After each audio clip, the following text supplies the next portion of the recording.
दिल्ली के शोर शराबे के बीच खड़ी शांति निवास सोसाइटी आज अपनी 50वीं सालगिरह मना रही है।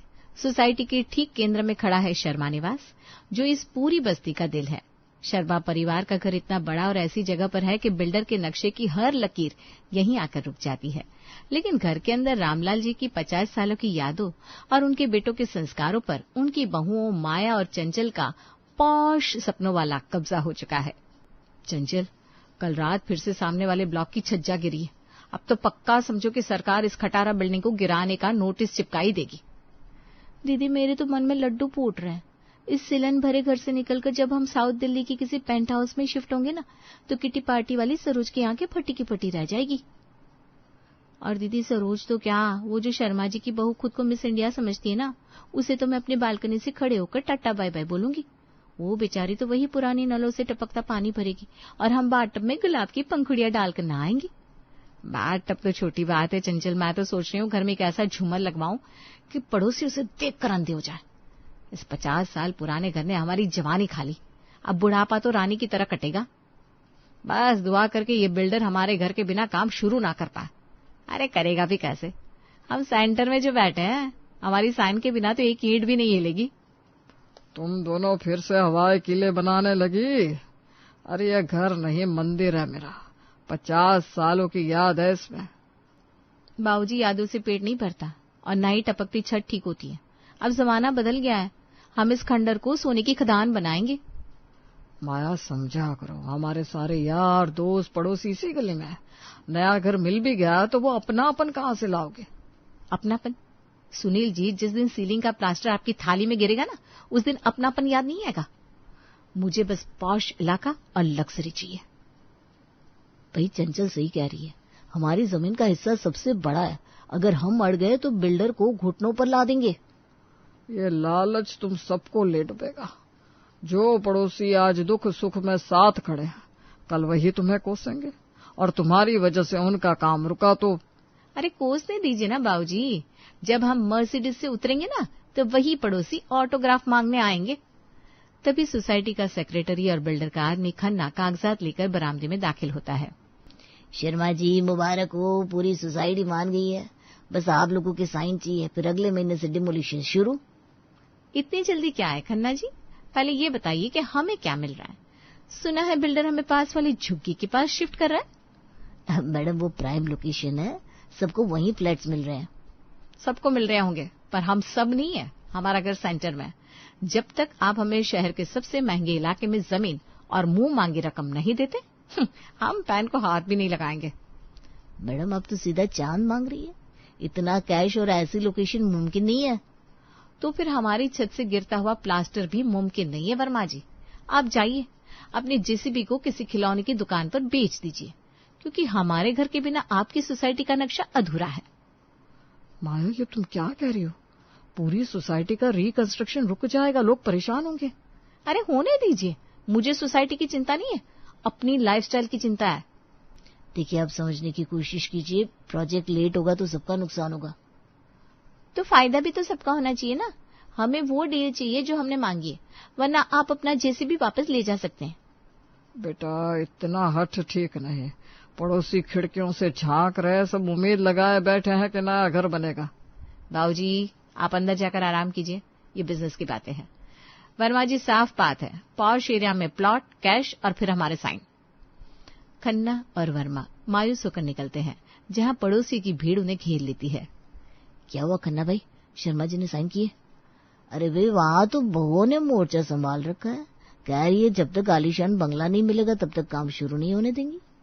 ये तो सरासर दादागिरी है। इनके चक्कर में क्या हम भी इस गिरती हुई बिल्डिंग में दब कर मर जाए? जिसे मरना है मरे, हमें तो बस तगड़ा पैसा चाहिए। अरे चुप हो जा चंचल, क्या तमाशा बना रखा है? तमाशा नहीं है सुनील जी, ये हमारी किस्मत का टर्निंग पॉइंट है। अब देखिएगा ये बिल्डर कैसे हमारे पीछे दुम मिलाते हुए आएगा। मुझे तो डर है कहीं ये टर्निंग पॉइंट हमें खाई में ना गिरा दे। बाहर पूरी सोसाइटी में शर्मा परिवार के खिलाफ चिंगारी भड़क चुकी है। सोसाइटी में तनाव का माहौल है। बिल्डर और पड़ोसियों की कई मीटिंग्स नाकाम हो चुकी हैं, क्योंकि शर्मा परिवार अपनी जिद पर अड़ा है। शर्मा जी, हद होती है किसी बात की। पिछले 3 महीने से हम किराए के मकान ढूंढ रहे हैं, पर बिल्डर कहता है जब तक आप साइन नहीं करेंगे काम शुरू नहीं होगा। गुप्ता जी, अपना बीपी मत बढ़ाइए, हम सिर्फ अपना हक मांग रहे। हमारी जमीन का टुकड़ा सबसे बड़ा है तो हमें फायदा भी तो सबसे बड़ा चाहिए ना। हक अपनी जगह है माया, पर सबका नुकसान करना कहाँ की समझदारी है। मेरी बेटी की शादी है अगले साल, नया घर नहीं मिला तो कहाँ से विदा करूंगी उसे। अरे मिसेस खन्ना, बेटी की शादी है तो क्या हुआ, हमारे नए आलीशान घर में करवा लीजिएगा। बस मेहमानों से कह दीजिएगा कि चप्पलें बाहर उतारे, क्योंकि हमारा फर्श तो इटली से आएगा ना। शर्म करो माया, 50 साल से हम लोग एक दूसरे की थाली से निवाला खाते आए हैं और आज तुम हमें बेघर करने पर तुली हो। निवाला तो निवाला है मिसेस खन्ना, पर अब हमें चांदी की थाली वाला निवाला चाहिए। और गुप्ता जी, अपनी बीपी की गोली लीजिए और ठंडे हो जाइए, कहीं ऐसा ना हो कि नए घर बनने से पहले आप ऊपर का घर देख लें। मिसेस खन्ना, आप अपनी बेटी की चिंता कीजिए, हमारे घर की नहीं। और वैसे भी जब हमें पॉश इलाके में कोठी मिलेगी तब आप ही सबसे पहले बधाई देने आएंगी। बेटा देख रहे हो, गली के लोग अब हमें देख कर रास्ता बदल लेते हैं। 50 साल की इज्जत एक झटके में मिट्टी में मिल रही है। बाबूजी, इज्जत से रोटी नहीं मिलती। ये बिल्डर लोग बहुत चालाक होते हैं। अगर आज हम नरम पड़ गए तो ये हमें मामूली फ्लैट देकर टरका देंगे। पर रोहन बिल्डर ने साफ कह दिया है कि वो अपनी लिमिट से बाहर नहीं जा सकता। लोग हमें कोस रहे हैं, कल को कोई ऊंच नीच हो गई तो कौन साथ खड़ा होगा। अरे कोई खड़ा हो या ना हो, मुझे बस अपनी किस्मत बदलनी है। खन्ना जी को बोल दो, जब तक वो शहर की सबसे महंगी साइट का ऑफर नहीं लाते हम गेट भी नहीं खोलेंगे। तभी डीलर खन्ना दोबारा वहां आता है, लेकिन इस बार उसके चेहरे पर एक अजीब सी मुस्कान है। शर्मा जी, आप लोगों की जीत हुई, बिल्डर साहब मान गए। उन्होंने आप लोगों के लिए खास ग्रीन वैली प्रोजेक्ट में एक बड़ा प्लॉट फाइनल किया है। देखा, मैंने कहा था ना दीदी ये झुकेंगे। खन्ना जी, क्या वो सच में पॉश इलाका है? मैडम, शहर की सबसे बड़ी जमीन है वो। खुला इलाका, चारों तरफ हरियाली और शांति। आप लोग वहाँ राजा की तरह रहेंगे। और पैसे, जो कैश की बात हुई थी? सब तैयार है, ये रहे कागजात। इसमें लिखा है कि आपको पुराने घर के बदले वो जमीन और ऊपर से भारी रकम दी जाएगी। बस आप साइन कीजिए ताकि सोसाइटी का काम शुरू हो सके। खन्ना जी, एक बार हमें वो जगह देख लेनी चाहिए। हड़बड़ी में फैसला करना ठीक नहीं है। अब क्या देखना है सुनील जी, खन्ना जी कह रहे हैं ना पॉश इलाका है। और वैसे भी हमें जल्द से जल्द यहाँ से निकलना है कि ये पड़ोसी तो हमारी जान के दुश्मन बने हुए हैं। मुझे कुछ ठीक नहीं लग रहा। बिल्डर इतनी आसानी से मान कैसे गया? बाबूजी, आपकी पुरानी सोच कभी खत्म नहीं होगी। वो इसलिए मान गया क्योंकि उसे पता है हमारे बिना उसका करोड़ों का प्रोजेक्ट रुक जाएगा। देखिए, अगर आप आज साइन नहीं करते तो बिल्डर ये ऑफर किसी और को दे देगा, फिर आप इसी पुराने घर में रहिएगा। अरे बिल्कुल नहीं, लाइए पेन, मैं और चंचल साइन करवाते हैं इन सबसे। माया और चंचल मिलकर रोहन और सुनील से जबरदस्ती साइन करवा लेती है। रामलाल चुपचाप कोने में बैठे अपनी किस्मत को कोसते हैं। चलो भाई, आखिरकार बला टली। अब कम से कम हमारा घर तो बनना शुरू होगा। शर्मा जी, घर तो छोड़ रहे हो, पर याद रखना लालच का फल हमेशा मीठा नहीं होता। आप अपनी कड़वाहट अपने पास रखिए गुप्ता जी, हम तो चले अपनी आलीशान दुनिया बसाने। खन्ना जी, ये लीजिए सारे पेपर्स। अब बताइए हम कब वहां शिफ्ट हो सकते हैं और अपना नया घर बनाना शुरू कर सकते हैं? बस अगले हफ्ते पैसे आपके खाते में आ जाएंगे और जमीन का कब्जा आपको मिल जाएगा। मुबारक हो, आपने अपनी जिंदगी का सबसे बड़ा फैसला लिया है। भाई, मुझे तो विश्वास नहीं हो रहा कि हम इतने अमीर होने वाले हैं। विश्वास तो दुनिया को नहीं होगा रोहन। कल ही मैं ब्यूटी पार्लर जाकर अपना रिच लुक वाला फेशियल करवाऊंगी। अब हम इन टिड्डों के साथ थोड़ी ना बैठेंगे। खन्ना वहां से तेजी से निकलता है। घर में जश्न का माहौल है। बहुएं गहनों और नए फर्नीचर की प्लानिंग कर रही है। बिल्डर के ऑफिस में फाइनल चेक हाथ में आती माया और चंचल के पैर जमीन पर नहीं पड़ रहे थे। चंचल, जल्दी से अपना बैग उठा। आज हम अपनी उस नई सल्तनत को देखने जा रहे हैं जिसे पाने के लिए हमने पूरी सोसाइटी से दुश्मनी मोल ली है। दीदी, मैंने तो गूगल पर ग्रीन वैली सर्च किया था, वहां तो बड़े बड़े पार्क और हरियाली दिखा रहा था। सोचा जब हम वहां कोठी बनाएंगे तो गेट पर दरबान खड़ा करेंगे। गाड़ी तैयार है। खन्ना जी अपनी कार से आगे आगे चल रहे हैं, पर मुझे समझ में नहीं आ रहा वो हमें शहर से इतना बाहर क्यों ले जा रहे हैं। अरे बुद्धू, पॉश इलाके आजकल शहर के बाहर ही बसते हैं। शांति, सुकून और वीआईपी लोग। करीब 1 घंटे के सफर के बाद गाड़ी एक उजाड़ से इलाके में रुकती है जहां चारों तरफ झाड़ियां हैं और दूर दूर तक कोई बंगला नहीं दिख रहा। खन्ना जी, आप हमें कहाँ ले आए हैं? यहाँ तो सड़क भी ठीक से नहीं बनी और ये अजीब सी गंध कैसी आ रही है? अरे सुनील भाई, ये नेचुरल खुशबू है। देखिए सामने, ये रहा आपका 500 गज का प्लॉट, एकदम वीआईपी लोकेशन। पर खन्ना जी, वो सामने जो इतनी बड़ी खाली जमीन है वहां क्या बनेगा? वहां तो बहुत सारी मशीनें खड़ी हैं और कुछ सरकारी बोर्ड लगे हैं। अरे वो तो सरकारी पार्क और कम्युनिटी सेंटर के लिए जगह छोड़ी है सरकार ने। समझिए आपके घर के सामने ही गार्डन होगा, बस आप लोग जल्दी से यहाँ कंस्ट्रक्शन शुरू कीजिए। सुना आपने, गार्डन बनेगा। अरे चंचल देख क्या रही है, यहीं बनाएंगे हम अपना शर्मा विला। ये लो खन्ना जी मिठाई खाओ, तुमने तो दिल खुश कर दिया। मिठाई तुम खाओ मैडम, असली स्वाद तो तुम्हें 6 महीने बाद आएगा जब सरकार यहाँ अपना प्रोजेक्ट शुरू करेगी। 6 महीने बीत जाते हैं। शर्मा परिवार ने अपनी सारी जमा पूंजी और उधार लेकर उस जमीन पर एक आलीशान कोठी खड़ी कर दी। आज गृह प्रवेश है। कोठी तो बना ली, पर बेटा यहाँ रात को सन्नाटा बहुत होता है। और ये सामने वाले मैदान में आज सुबह से इतने सारे ट्रक क्यों आ रहे हैं? लगता है पार्क का काम शुरू हो गया है। देखिए नीली वर्दी वाले लोग बोर्ड लगा रहे हैं। चलो अच्छा है, गृह प्रवेश के साथ साथ सामने पार्क भी बन जाएगा। चंचल जरा बाहर जाकर देख तो बोर्ड पर क्या लिखा है। चंचल हाथ में पूजा की थाली लेकर बाहर जाती है और बोर्ड पड़ती ही उसके हाथ से थाली गिर जाती है। दीदी अनर्थ हो गया, इधर आओ जल्दी। अरे क्या हुआ? ये देखो, इस बोर्ड पर लिखा है नगर निगम प्रस्तावित कचरा डंपिंग यार्ड एवं सॉलिड वेस्ट मैनेजमेंट प्लांट। क्या डंपिंग यार्ड? मतलब पूरे शहर का कूड़ा हमारे घर के सामने आकर गिरेगा? खन्ना, उस कमीने खन्ना ने हमें धोखा दिया। उसने तो कहा था यहाँ पॉश गार्डन बनेगा। दीदी मेरा तो सिर चकरा रहा है। ये सॉलिड वेस्ट क्या होता है? इसका मतलब है ठोस कचरा चंचल। यानी अब हमारे घर के सामने फूल नहीं, फटे हुए जूते और सड़ी हुई सब्जियां बरसेंगी। हे भगवान, मैंने तो सोचा था बालकनी में बैठकर कॉफी पीऊंगी, अब तो मास्क लगाकर सांस लेना पड़ेगा। कॉफी की क्या जरूरत है बहू, सामने से इतनी स्ट्रांग खुशबू आएगी कि तुम्हारी नींद अपने आप उड़ जाएगी। तभी वहां से खन्ना अपनी कार में गुजरता है और गाड़ी रोककर शीशा नीचे करता है। क्यों शर्मा जी, घर कैसा लगा? और सामने का नजारा देखिए, सरकार ने आप लोगों की सुविधा के लिए पूरे शहर का कूड़ा आपके घर के पास भेजने का इंतजाम कर दिया है।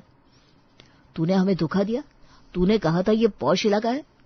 भाई साहब, जमीन तो महंगी ही है, पर कूड़े की वजह से अब कोई इसे कौड़ियों के दाम भी नहीं खरीदेगा। आप लोगों ने पूरी सोसाइटी को परेशान किया था, बस ये मेरा छोटा सा रिटर्न गिफ्ट है। अब ताजी हवा की जगह कचरे की महक लीजिए। हाय रब्बा, हमने तो इसके लिए उधार भी लिया है, अब हम इस बदबूदार जगह पर कैसे रहेंगे? मैंने कहा था ना, दूसरों का बुरा करके अपना भला नहीं होता। अब बनाओ यहाँ मर्सिडीज का गैरेज। साल भर बीत चुका है। शर्मा परिवार का वो आलीशान शर्मा विला अब मच्छर और मक्खियों का हेडक्वार्टर बन चुका है। सामने कूड़े का पहाड़ हिमालय की तरह ऊंचा हो गया है। चंचल, ओ चंचल, जरा खिड़की बंद कर, सामने से ट्रक आ रहा है। ऐसा लग रहा है जैसे पूरा शहर आज अपना नाश्ता हमारे घर के सामने ही फेंकने आया है। चंचल हाथ में मक्खी मारने वाला बल्ला लिए आती है। दीदी खिड़की बंद करूं या कान? सुबह से ये कचरा उठाने वाली मशीनों का पी पी बज रहा है, और देखिए हमारे नए इटालियन सोफे पर 1 इंच धूल और कचरे की परत जम गई है। भाई साहब, कोई भी दोस्त घर आने को तैयार ही नहीं है। कल राहुल को बुलाया था, कह रहा था भाई तेरे घर का एड्रेस गूगल मैप पर नहीं, बदबू सुनकर मिल जाता है। और बैंक की किस्तें, ऊपर से घर बिक भी नहीं रहा। जो भी आता है बाहर का कूड़ा देखकर उल्टे पांव भाग जाता है। चुप रहिए आप, मेरा तो वैसे ही सर फटा जा रहा है। काश हमने उस दिन पड़ोसियों की बात मान ली होती। तभी सुनील के फोन पर एक मैसेज आता है। वो पुरानी सोसाइटी की व्हाट्सएप ग्रुप पर एक फोटो देखता है। अरे देखो, अपनी पुरानी सोसाइटी का रिकंस्ट्रक्शन पूरा हो गया है। आज वहाँ गुप्ता जी की बेटी की शादी है, उन्होंने हम सबको बुलाया है। शादी, खाना? दीदी कम से कम एक दिन तो इस बदबू से छुटकारा मिलेगा। चलिए ना, देखते हैं उन लोगों ने कैसा घर बनाया है। हाँ चलो, कम से कम उन्हें अपनी नई साड़ियां तो दिखा ही सकते हैं। भले ही घर कचरे में हो, टेंशन तो पूरा रखेंगे। शर्मा परिवार सज धज कर अपनी पुरानी सोसाइटी पहुंचता है, पर वहां का नजारा देखकर सबकी आंखें फटी की फटी रह जाती है। ये वही जगह है, ये तो बिल्कुल 5 स्टार होटल जैसा लग रहा है। दीदी वो देखिए कितना बड़ा garden, swimming pool, club house, और वो देखिए गुप्ता जी का फ्लैट, कितनी बड़ी कांच की बालकनी है। अरे शर्मा जी, आइए, पहचानने भी नहीं आ रहे। सुना है आप लोग किसी बहुत बड़े प्रोजेक्ट के पास रह रहे हैं। अरे माया, ये क्या, तुम्हारी नई सिल्क की साड़ी पर ये मक्खी क्या कर रही है? लगता है तुम्हारे नए इलाके की मक्खियां भी तुम्हारी तरह बहुत पॉश है, पीछा नहीं छोड़ रही। वो दरअसल वहां बहुत हरियाली है ना, तो छोटे मोटे कीट पतंग आ जाते हैं। हरियाली? उसे हरियाली नहीं, कचरे की हरियाली कहते हैं। हमने सुना है वहाँ ट्रक रात भर लोरी सुनाते, गाड़ी वाला आया घर से कचरा निकाल। हाँ गुप्ता जी, प्रोजेक्ट तो बहुत बड़ा है, बस उसकी खुशबू हमें कहीं चैन से बैठने नहीं देती। आपका घर तो स्वर्ग बन गया है। और नहीं तो क्या माया, अगर तुम लोग उस दिन साइन कर देती तो आज तुम्हारा घर सबसे बड़ा और सबसे ऊंचा होता। बिल्डर ने तो टॉप फ्लोर पर पेंट हाउस देने का वादा किया था, पर तुम लोगों को तो ग्रीन वैली चाहिए थी ना। वो दरअसल हमें लगा कि हम बहुत स्मार्ट हैं, पर हम तो डंपिंग यार्ड के चौकीदार बन गए। अरे सुनिए, शादी का खाना शुरू हो गया है। आज हमने खास शेफ बुलाया। माया देख रही है, यहाँ लोग शुद्ध हवा ले रहे हैं और हम वहाँ दिन रात कूड़े के ट्रकों की गिनती कर रहे हैं। हमने अपना महल अपने ही हाथों जला दिया। महल नहीं माया, हमने अपनी खुशियां और सुकून उस कूड़े के ढेर में फेंक दिया। आज समझ में आया कि घर पत्थर का नहीं, अच्छे पड़ोसियों और सही सोच का होता है। दीदी अब क्या करें? क्या हम वापस नहीं आ सकते? वापस? अब तो बस उस कचरे के पहाड़ पर चढ़कर रोना ही बाकी रह गया है। हमने ज्यादा के चक्कर में सब कुछ गंवा दिया। पूरी सोसाइटी शादी के जश्न में नाच रही है और शर्मा परिवार के लोग कोने में खड़े होकर अपनी उस पुरानी बालकनी को याद कर रहे हैं जिसे उन्होंने लालच की भेंट चढ़ा दिया था। चलो बच्चों, खाना खा लो, कम से कम आज तो पेट भर के खाओ, कल से फिर वही कचरे वाली जिंदगी इंतजार कर रही है। चंचल, आज समझ में आया, असली प्राइम लोकेशन वो नहीं जहां महंगी जमीन हो, लेकिन वो है जहां लोग अपने हो। हमने मर्सिडीज के सपने में अपनी पुरानी साइकिल भी खो दी। याद रखना बहू, जब इंसान की नीयत में खोट आ जाए तो भगवान उसे महल तो दे देता है, पर उस महल का रास्ता कूड़ेदान से होकर गुजरता है। अब चलो, कम से कम यहाँ की हवा तो मुफ्त फेफड़ों में भर लो, घर जाकर तो फिर से कचरा आरती करनी है। प्रीति, आज ब्रेकफास्ट में कुछ अच्छा सा बना लेना। आदित्य, आज तो हम दोनों की छुट्टी है और हम वीकेंड में बाहर खाते हैं, फिर घर पर क्यों? तुम्हें याद है हमारे कॉलेज का दोस्त अंशुमन? हाँ, उसे कौन भूल सकता है, एक नंबर का कॉमेडियन था, शिवानी का बॉयफ्रेंड। हाँ, तो वो उसी शिवानी के साथ शादी कर रहा है। अभी उसकी एंगेजमेंट है, तो वो हमको इनवाइट करने घर आ रहा है। ठीक है, मैं कुछ अच्छा बना लूंगी। प्रीति और आदित्य जॉब की वजह से अपनी फैमिली से दूर दूसरे शहर में एक फ्लैट में रहते थे। प्रीति किचन में बढ़िया ब्रेकफास्ट बनाने को तैयार करती है। करीब 10 बजे के करीब आदित्य की डोरबेल बजी। आदित्य, शायद अंशुमन आ गया। हाँ, मैं अभी देखता हूँ। आदित्य दरवाजा खोलता है तो अंशुमन चेहरे पर मुस्कान के साथ उसके सामने खड़ा होता है। आ यार, कब से तेरा इंतजार कर रहे हैं। वैसे प्रीति कहाँ है? मैं यहाँ हूँ, तुम्हारे लिए नाश्ता तैयार कर रही हूँ। प्रीति, तुम्हें देखकर कभी ऐसा नहीं लगा तुम इतनी अच्छी हाउसवाइफ बन सकती हो। हमेशा प्रोफेशनल सोच रखने वाली लड़की ने अपने घर को कितना संवार के रखा है। यू आर राइट, शादी के बाद प्रीति बहुत बदल गई है। अभी तो मैं अपने फ्लैट में अकेला रहता हूँ, लेकिन कुछ दिनों बाद जब शिवानी शादी करके मेरे फ्लैट आ जाएगी तो मेरा फ्लैट भी घर हो जाएगा। तुम सही कह रहे हो, नौकरी की वजह से हम अपनी फैमिली को बहुत मिस करते हैं। वैसे अंशुमन, तुम्हारी एंगेजमेंट कब है? अंशुमन एक कार्ड निकालकर प्रीति को देते हुए कहता है। 15 जनवरी को एंगेजमेंट है। तुम दोनों को एंगेजमेंट में आना ही है, भूल मत जाना। अंशुमन ऐसे क्यों बोल रहा है? तेरी एंगेजमेंट में तो बिना बुलाए आ जाते। क्या शादी की डेट फिक्स हो गई? प्रीति, शिवानी और मैं लॉन्ग टाइम से रिलेशनशिप में हैं। हम दोनों का ही मन है कि हम अपनी शादी वैलेंटाइंस डे पर रखें। वाह, 14 फरवरी को ही हमारी शादी हुई थी। वैलेंटाइन डे की बात सुनकर आदित्य के चेहरे से रंग उड़ गए और वो प्रीति की तरफ देखते हुए कहता है। प्रीति, बातें ही करती रहोगी या फिर अंशुमन को कुछ खिलाओगी? तुमने कुछ नाश्ता नहीं बनाया? हाँ, अभी ला रही हूँ। मैं ब्रेड पकौड़े और पास्ता की तैयारी कर चुकी हूँ, कुछ देर में बनाकर लाती हूँ। इतना कहकर प्रीति किचन में चली जाती है। तभी आदित्य अंशुमन की तरफ देखते हुए कहता है। भाई, तू कुछ भी कर लेना, लेकिन 14 फरवरी मतलब वैलेंटाइन डे वीक में शादी मत करना। ऐसा क्यों बोल रहा है? तुम दोनों की भी तो शादी 14 फरवरी को ही हुई थी। मैंने एक्सपीरियंस किया है, इसलिए बोल रहा हूँ। वैलेंटाइन डे वीक में शादी करना मतलब अपनी शादी की सारी तैयारी का, अपनी ही शादी के एंजॉयमेंट का गला घोटने जैसा है। ऐसा क्यों बोल रहा है? तूने अपनी शादी में ऐसा क्या एक्सपीरियंस कर लिया जो तुम मुझे वैलेंटाइन डे वीक में शादी करने के लिए मना कर रहा है? बताता हूँ। आदित्य अपने दोस्त अंशुमन को अपनी शादी की दर्द भरी कहानी सुनाने लगता है। आदित्य और प्रीति की लव मैरिज थी, तो बहुत मुश्किल से उनके घर वाले शादी के लिए राजी हुए। दोनों की शादी तय होने के बाद एक दिन वो दोनों रेस्टोरेंट में मिलते हैं। तभी प्रीति आदित्य से अपनी डिमांड रखती है। आदित्य, हमें डेस्टिनेशन वेडिंग करनी है। मेरे घर वाले इस बात के लिए तैयार हैं और अपने घर वालों से भी बात कर लो। प्रीति, मेरे घर वाले ओल्ड फैशन, वो डेस्टिनेशन वेडिंग के लिए मुश्किल से ही तैयार हो पाएंगे। Aditya, I don't know anything. तुम्हें अपने घर वालों को डेस्टिनेशन वेडिंग करने के लिए तैयार करना होगा। ठीक है, मैं बात करता हूँ। आदित्य अपने घर आता है और मम्मी पापा से डेस्टिनेशन वेडिंग के बारे में बात करता है। आदित्य के जोर दबाव डालने पर आदित्य के सिंपल शांत स्वभाव के माँ बाप डेस्टिनेशन वेडिंग के लिए तैयार हो जाते हैं। आदित्य शादी की तैयारी में व्यस्त होता है। प्रीति की दोस्त प्रिया उसके पास आती है। प्रीति, तुझसे काम है, अगर तू बुरा ना माने तो मैं कहूँ। हाँ बोलना, क्या हुआ? यार, आज रोज डे है, ललित के साथ डेट पर जाना है। मेरे पास कोई अच्छी ड्रेस नहीं है, क्या तुम मुझे अपना रेड सूट दे दोगी? हाँ क्यों नहीं, तू मेरा रेड सूट ले ले। वैसे तू जा कहाँ रही है?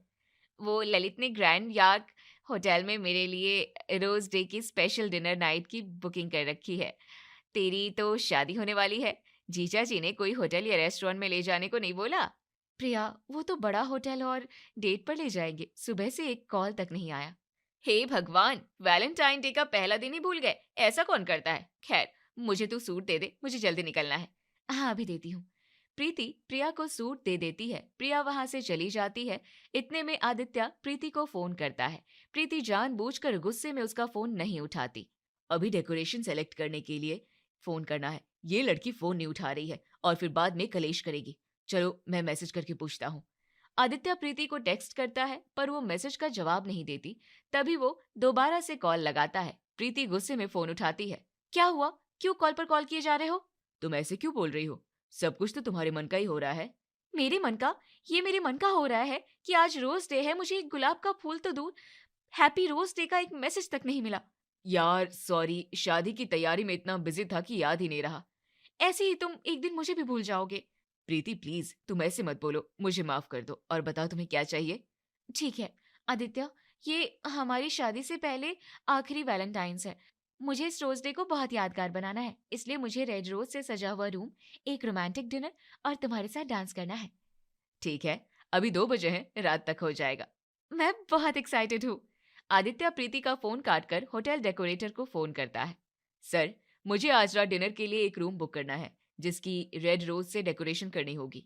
सॉरी सर, आज रोज डे की वजह से पूरे शहर में कहीं भी गुलाब का स्टॉक नहीं रह गया है और कई तरह के फूल हैं जिससे आप अपने रूम को डेकोरेट करवा सकते हैं। ठीक है, आप रेड कलर के दिखने वाले फूल से कमरे को अच्छे से डेकोरेट कर दीजिएगा। जी सर। आदित्य रात में प्रीति के साथ होटल पहुंचता है। प्रीति बहुत ही सुंदर सी रेड ड्रेस पहन के आती है। प्रीति बड़ी खुशी से रूम खोलती है तो कमरा देखकर वो हैरान हो जाती है।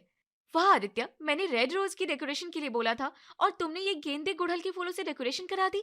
सॉरी प्रीति। आदित्य, मैंने रोमांटिक डिनर के लिए बोला था और तुमने ये रूम पूजा का पंडाल बनाकर रखा है। आज रोज डे होने की वजह से कहीं भी गुलाब के फूल नहीं मिले, इसलिए अब तुम्हें इसी डेकोरेशन में एडजस्ट करना होगा।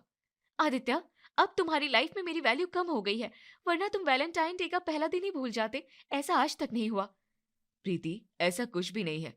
I love you so much. शादी की केटरिंग बुक करने के लिए गया था, इसलिए याद नहीं रहा। मैं भी पार्लर गई थी, लेकिन मुझे तो सब याद था। मैं सुबह से इंतजार कर रही थी कि तुम मैसेज करोगे, लेकिन तुमने एक गुलाब तक नहीं भेजा। आज के लिए माफी, शादी के बाद हर हफ्ते एक गुलाब दूंगा। ठीक है, अब मुझे बहुत तेज भूख लगी है, साथ में डिनर करते हैं। हाँ यार, भूख तो लग रही है। आदित्य शादी की तैयारियों में व्यस्त होता है। प्रपोज डे पर प्रीति का कॉल आता है। हेलो आदित्य। हाय प्रीति। आदित्य, याद है ना, आज हम दोनों अपनी वेडिंग डे ड्रेस खरीदने मॉल चलेंगे? हाँ सही सही, मैं अभी मेहमानों की लिस्ट बना रहा हूँ। मैं 2 बजे मॉल के लिए निकल जाऊंगा। आदित्य, मुझे तुमसे कुछ कहना है। प्रीति प्लीज, जो भी कहना है मॉल में ही बोल देना। प्रीति और आदित्य मॉल पहुंचते हैं। तभी प्रीति आदित्य को रोककर उसे कहती है, आदित्य, आज प्रपोज डे को यादगार बनाना है, तो तुम मुझे सारी दुनिया के सामने प्रपोज करोगे? ये कैसी डिमांड है?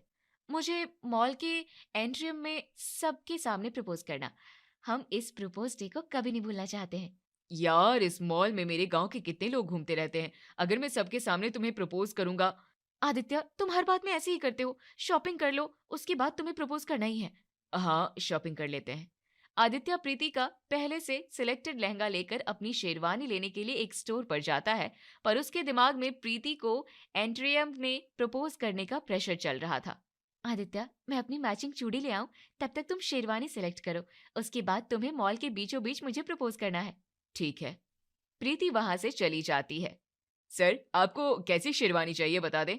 मुझे प्रीति के लहंगे से मिलती जुलती ऑफ वाइट कलर की शेरवानी दिखा दीजिए।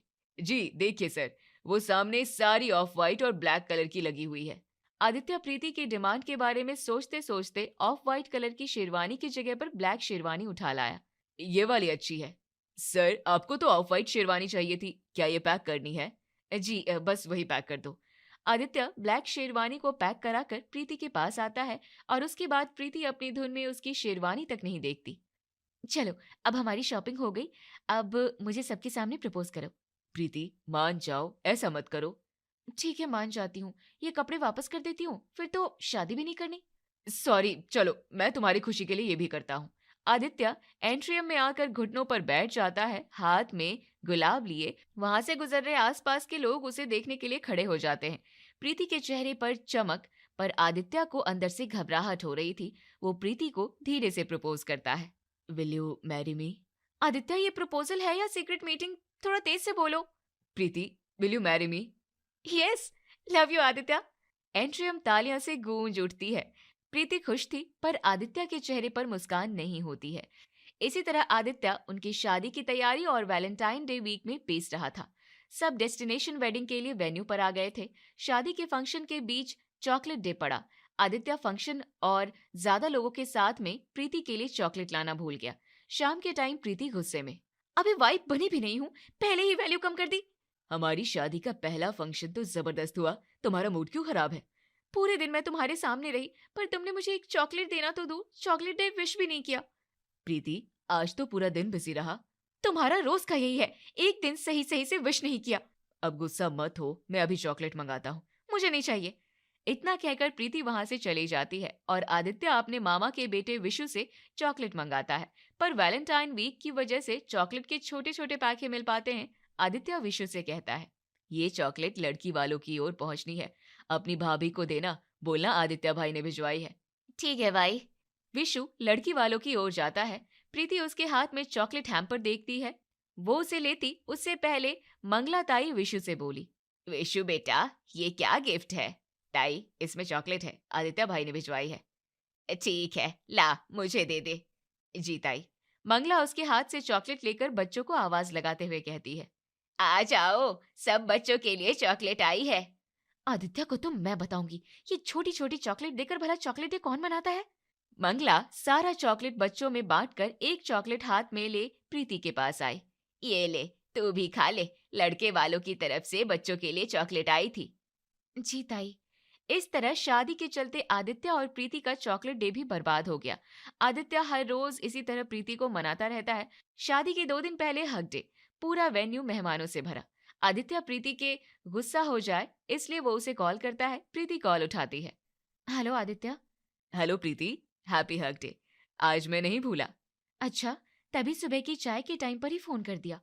हाँ, आज मैं तुम्हें नाराज नहीं करना चाहता, आज हमारी हल्दी है। अच्छा जी, हक डे पर सिर्फ फोन पर विश कर दिया और इतने में ही हैप्पी हक डे हो जाएगा? और क्या, अब इसमें तो हर साल विश ही करते हैं। हाँ, लेकिन बिना हक दिए हक डे कैसे? हर साल हक करके ही हक डे विश करते हैं। यार, आज हमारी हल्दी है और इतने सारे मेहमान रुके हुए हैं, इनके बीच से निकलकर हक करना पॉसिबल नहीं होगा। अभी तुमने मुझे कहा आज हमारी हल्दी है, तुम मुझे गुस्सा नहीं करवाना चाहते? हाँ प्रीति, मैं अपने रूम से निकलकर टेरेस पर आ रही हूँ, वहां हम एक दूसरे को हक करके हक डे विश करेंगे। प्रीति, दोनों तरफ के बहुत सारे मेहमान हैं, अगर किसी ने देख लिया तो हमारी इज्जत का फालूदा हो जाएगा, ऐसे रिस्क क्यों लेना? जब से मैं तुम्हारी गर्लफ्रेंड बनी हूँ, कभी भी तुम्हें बिना हक किए हक डे नहीं मनाया। अब तो शादी होने वाली है, इतना मत डरो। प्रीति मान जाओ, 2 दिन बाद हमारी शादी है, फिर हर रोज हक करना। ठीक है, मत आओ, हल्दी के एक भी फोटो में स्माइल नहीं करूंगी। प्रीति, ठीक है, मैं मौका देखकर टेरेस पर आता हूँ। अब हुई ना बात, मैं तुम्हारा टेरेस पर इंतजार करूंगी। ठीक है। सुबह की हल्की धूप टेरेस पर फैली थी। प्रीति टेरेस पर आई तो वहां कोई नहीं था। आदित्य सबकी नजरों से बचता बचता टेरेस पर आ गया। आखिर तुम आ ही गए।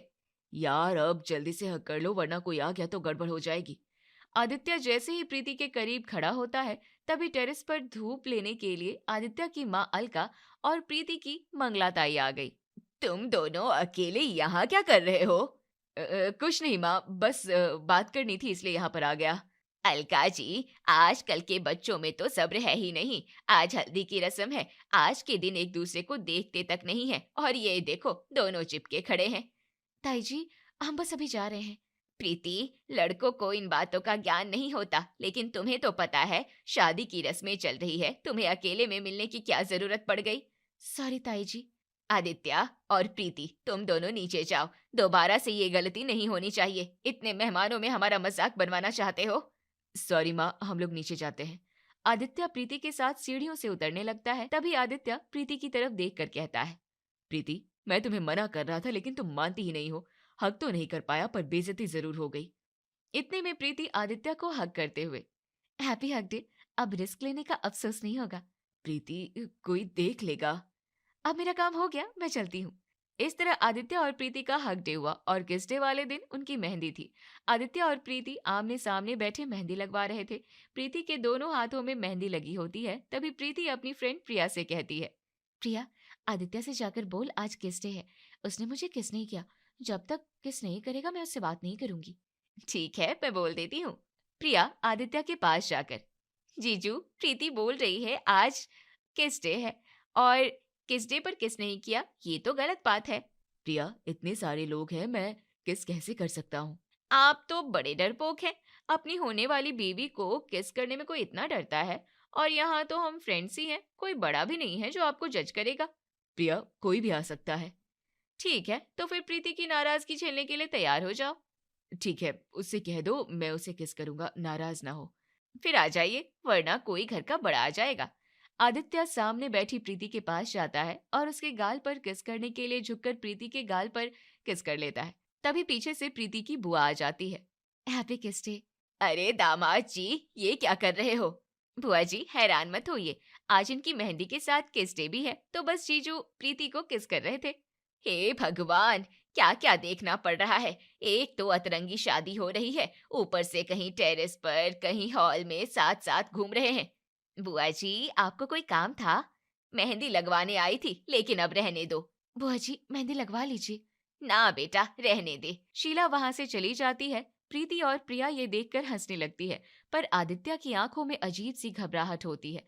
अगले दिन उनकी शादी और वैलेंटाइन डे एक साथ पड़ता है। प्रीति लाल जोड़े में सुंदर तैयार होकर मंडप पर आती है। कन्या वर के गले में वरमाला डाल दो। इधर प्रीति आदित्य से गुस्सा होती है क्योंकि उसने उसे वैलेंटाइन डे विश नहीं किया होता है। तभी आदित्य उससे कहता है, प्रीति, इतनी देर हो गई, वरमाला क्यों नहीं पहना रही। अब तुम किस बात से गुस्सा हो। आदित्य, आज वैलेंटाइन डे है, पूरा दिन निकल गया लेकिन तुमने मुझे विश नहीं किया। शादी होने से पहले ही सारा रोमांस खत्म कर दिया। Sorry darling, happy Valentine's day. अब वरमाला पहना दो। आज के लिए माफ कर देती हूँ, लेकिन आगे से ऐसी गलती हुई तो घर से निकाल दूंगी। जी मालकिन।